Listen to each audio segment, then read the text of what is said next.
Hi అండి. నేను మీ తారాగౌడ్, తెలంగాణ ఉద్యోగసమితి.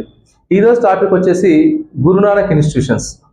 ఇవి వచ్చేసి గురునానక్ ఇన్స్టిట్యూషన్స్ 1999 GN90గా ఏర్పాటు చేయడం జరిగింది. మొదటి క్యాంపస్. తర్వాత గురువుగా సెకండ్ క్యాంపస్ ఏర్పాటు చేసింది. ఇది 2001లో ఏర్పాటు చేసింది. ప్రజెంట్ ఈ ఇయర్ ఫీజు వచ్చేసి 1,20,000 ఈచ్ క్యాంపస్. రెండు క్యాంపస్లో కూడా 1,20,000గా ఉంది. చాలా మంది పేరెంట్స్ ఆంధ్రాలో, తెలంగాణ గతంలో గత 15-20 సంవత్సరాల నుంచి 23 సంవత్సరాల నుంచి కూడా గురునానక్ ఇన్స్టిట్యూషన్ చాలా డిఫరెంట్ ఇష్యూస్తో కాకపోతే ప్లేస్మెంట్స్ కావచ్చు, అడ్మిషన్ విషయాలు కావచ్చు, చిన్న చిన్న విషయాలు కానీ ఫేమస్ అవుతూ వచ్చింది. రీసెంట్గా గురునానక్ యూనివర్సిటీ అనేది ప్రభుత్వానికి అప్లై చేయడం జరిగింది. గురునానక్తో పాటు శ్రీనిధి వాళ్ళు అప్లై చేయడం జరిగింది. రాష్ట్ర ప్రభుత్వం అసెంబ్లీలో బిల్లు ప్రవేశపెట్టిన తర్వాత ఆమోద ముద్ర జరిగింది. ఆ ఆమోద ముద్ర జరిగిన తర్వాత గవర్నర్కి పంపించడం జరిగింది. ఆ బిల్లుని గవర్నర్ 2 సార్లు రిజెక్ట్ చేయడం జరిగింది, తమిళసై గారు. అయితే దీనిలో ఎవరు తప్పు లేదు. వీళ్ళు యూనివర్సిటీకి అంటే 2 ఇంజనీరింగ్ అలానే ఉన్నాయి. అది కాకుండా యూనివర్సిటీకి కొత్తగా అప్లై చేస్తున్నారు. Same as like Mallareddy college ఎలా ఉన్నాయో, ఇంజనీరింగ్ కాలేజ్ వేరు, యూనివర్సిటీ వేరు. కానీ తెలియని ప్రజానీకం కానీ తెలియని విద్యార్థులు తరనే ఉంటే గురునానక్ పర్మిషన్ లేదు, పర్మిషన్ అని చేసి ఒక ప్రాపగండా క్రియేట్ చేశారు. అది ఎందులో వాస్తవం లేదు. గురునానక్ ఇంజనీరింగ్ కాలేజ్ వేరు, అవి ఎప్పటి నుంచో సక్సెస్ఫుల్ గా రన్ అవుతున్నాయి. గురువు వచ్చేసి అటానమస్ మొదట అయింది, తర్వాత జిఎన్ఐటి తర్వాత అటానమస్ అయింది. 1999లో జిఎన్ఐటి మొదటి క్యాంపస్, గురు సెకండ్ క్యాంపస్ గా ఉంది. అవి యాజ్ ఇట్ ఈస్ సక్సెస్ఫుల్ గా రన్ అవుతూనే ఉన్నాయి. గురునానక్ కాలేజ్ కి యూనివర్సిటీకి ఎటువంటి సంబంధం లేదు.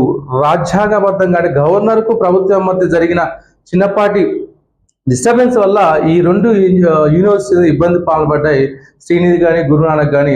దీనిలో ఎటువంటి తప్పుదం వీళ్ళ కాలేజ్ సైడ్ నుంచి కానీ కాలేజ్లో ఇల్లీగల్ గా జాయిన్ చేసుకోవడం ఇలాంటి ఎటువంటి జరగలేదు. ఎప్పుడైతే రాష్ట్ర ప్రభుత్వం అసెంబ్లీలో తీర్మానం కాపీ వచ్చిన తర్వాత మాత్రమే వీళ్ళు అడ్మిషన్ చేశారు. పాపం పొరపాటున సరే వాళ్ళ అదృష్టం వాళ్ళ పిల్లల టైం వరకు గవర్నర్ గా ఆమోదించలేదు.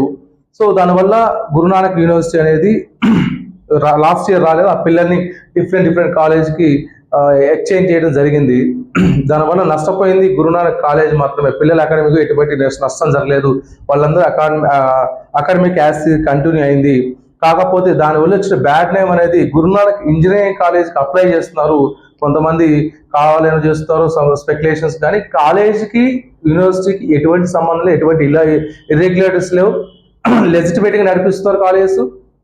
గురునానక్లో ఒకప్పుడు మీకు తెలుసు లేదు, పంజాబ్, హర్యానా ఇతర రాష్ట్రాల నుంచి బాగా వచ్చేవాళ్ళు. ఎందుకంటే గురునానక్ కానీ, హోలీ మేరీ, మల్లారెడ్డి, షాదన్, లార్డ్స్ ఇవన్నీ అంటే మైనారిటీ కాలేజ్ గా ఉండేవి ఒకప్పుడు.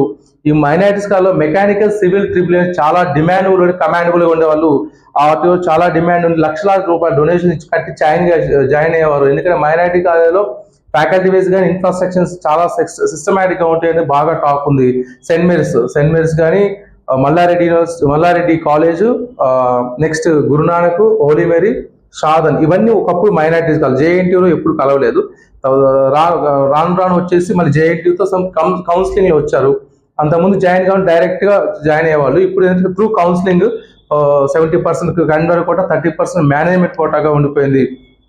సో మనం ఏదైతే ప్రస్తుతం వింటున్నామో గురునానక్ లో ఎటువంటి ఏమంటారు ఇర్రెగ్యులేటర్స్ కానీ లేకుంటే యూనివర్సిటీకి కాలేజ్ సంబంధం లేదు. యూనివర్సిటీ పర్మిషన్ రాకపోవడం అనేది టెక్నికల్ ఇష్యూ మాత్రమే. దాంట్లో ఎటువంటి ఇర్రెగ్యులేటర్స్ లేవు, అది గమనించండి. కాలేజెస్ 2 ఉన్నాయి. గురునానక్ జిఎన్ఐటి అనేది 1990లో ఫస్ట్ క్యాంపస్, గురు అనేది సెకండ్ క్యాంపస్. ఈ 2 సక్సెస్ఫుల్ గా రన్ అవుతున్నాయి, ఎటువంటి డిస్టర్బెన్స్ లేకుండా. మీకు ఎటువంటి సహాయ సహకారం కావాలంటే, అడ్మిషన్ గురించి కావాలంటే సంప్రదించండి. దానిలో గర్ల్స్ హాస్టల్ ఉంది, బాయ్స్ హాస్టల్ ఉంది. చాలా విశాలమైన క్యాంపస్. ప్లేస్మెంట్స్ కూడా సక్సెస్ఫుల్ చూసుకుని ఒకసారి ప్లేస్మెంట్స్ చాలా చాలా బాగుంది. ఒకసారి క్యాంపస్ విజిట్ చేసి మీకే తెలుస్తుంది ఎంత సక్సెస్ఫుల్ రన్ అవుతున్నాయి.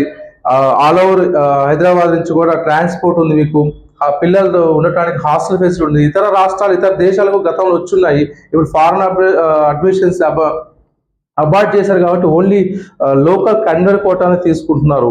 మన పిల్లలే ఉంటారు, అది మైనారిటీ కానే కాదు. గతంలో ఉండేది ఇప్పుడు అందరూ నార్మల్ గా ఎవరైతే టీజీ వెబ్సైట్ రాస్తారో ప్రతి ఒక్కరు 70% పిల్లలు కౌన్సిలర్ ద్వారా ఫిల్అప్ చేయబడుతుంది. 30% మేనేజ్మెంట్ అడ్మినిస్ట్రేషన్ తీసుకుంటారు. సో ఎటువంటి ఎంక్వైరీ ఉన్నా కానీ నా నెంబర్ కాల్ చేయండి. నా పేరు తారక్, తెలంగాణ చేస్తాను. Thanks for watching.